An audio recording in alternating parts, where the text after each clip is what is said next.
Welcome back to Bespoke Addict. I'm going to start the process of nourishing, moisturising these 1960s alligator skins. They're extremely dry, and they're dry because they're old. Alligator skin does dry out, and when I purchased them, they were covered in polish, shoe polish, which doesn't lend itself very well to exotic.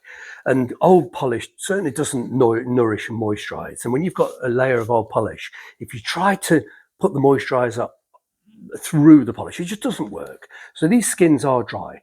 I removed the polish on camera with alcohol last week. So it's going to take, just cover my trousers over with the old towels here, and I'm going to put some gloves on. It's going to take a couple of weeks perhaps of applying the cream. So I'm going to start applying it now, and I'll apply it most days, and then apply the cream, and then buff it to a sheen, and then apply more cream. Whilst the skins are nourishing, I'll sort of treat the sole edging, but that can be done whilst the skins are covered in moisturizer. Now, there are several sort of products available for sort of exotic skins, reptile skin, etc. And but this is not a cream for exotics, but the colour it needs reviving. And the problem is when you're using the specialist sort of reptile products, they're neutral, they don't have colour, and we need to revive this colour as well as nourish the skin. So it wouldn't do that. It would nourish the skin, but it wouldn't revive the colour.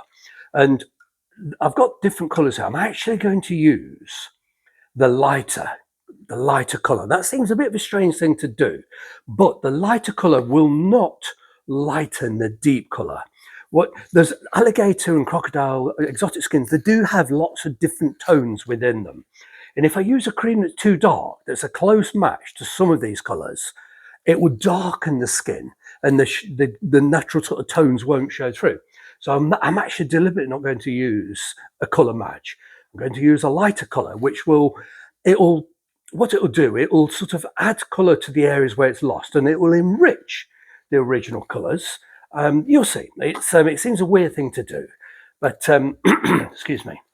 Let's just. I've got a very dirty cloth here. It's covered in cream, but that's fine. It's just fragments of cream, and you can't just. People say, "Oh, just paint it on thick," and then let it sort of rub it on nice and thick like that all over, and come back to it and expect that to have sunken in. It won't. A thirsty skin like these, it's extremely dehydrated. It sucks very quickly, but it sucks the more readily absorbable sort of compounds and components first. It doesn't draw in a lot of the essential waxes and things. It just leaves them like a sticky residue on the surface.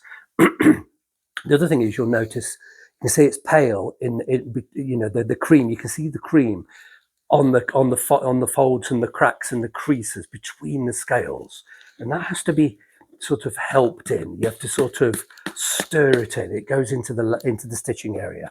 You have to sort of poke it with a clean brush, of course, and sort of agitate it, and that's enough. And that will be left to dry and really sink in. Then when it's dry, I'll buff it to a sheen, and I'll repeat the process. And what you can't do is just take a big dollop, smear it on like butter all over the shoe, and think, well, that's a good amount and it will soak in and soft. It doesn't. It's a complete disaster. And like I say, it will absorb erratically, and it will leave behind a sticky chewing gum type mess on the surface, which will be a complete waste of time, and it will have to be removed with alcohol and start again. There's no shortcuts. This takes time because these are so thirsty. I believe they will take at least 2 weeks to sort of nourish the skin. But the skin, the colour will be beautifully revived. And it looks a bit weird applying a pale colour to a darker skin, but it will enrich the darker areas, but it won't darken the lighter areas within this skin. It will keep the tones. But I'm now going to sort of just stir it in. Any sort of clagging in the stitching areas, which it does clag, any clagging between the scales, that would dry looking like that. It'd have all these orange sort of sticky bits when it had dried, and you can't sort of brush it afterwards. You have to sort of stir it in. But this will take days and days and days. When it's dry, I just use a clean brush. I'll wash this with shampoo and use a hairdryer on it and just buff a little bit of a sheen. Then just keep reapplying and reapplying. Not forgetting also to remove the trees and apply a paler colour to the inside, to the lining. It's only skin, and it will dry out and crack. And of course, I also need to treat the soles, but like in the previous video on the correspondence shoes, those soles need a very careful sanding to remove the glaze. But you know, it's perfectly fine to sand those whilst I've got, and to be handling the shoes whilst they're covered in moisturiser. That's slightly tacky, slightly damp, but it's drawn very quickly because the shoe's so extremely dry, dehydrated, the will, and eventually it just slows down the drawing process. And eventually, when when you've buffed them several times, applied, buffed, applied, eventually, when you come to the buffing stage, it becomes difficult to buff. It kind of has like a matte, almost slightly sticky surface, because eventually the skin becomes completely saturated.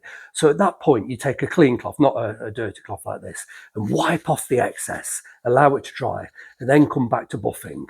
But alligator, crocodile, and most exotics do sort of lend themselves to being dry buffed. You can get the most glorious sort of sheen and luster. They just do not work well if they're polished. Polish cracks and congeals between the scales. It needs a flat surface for a polish to reflect, and these are definitely not a flat surface, so I won't be polishing these. I'll just be buffing the dry buffing with clean brushes, much softer brush than that, then eventually extremely soft cotton.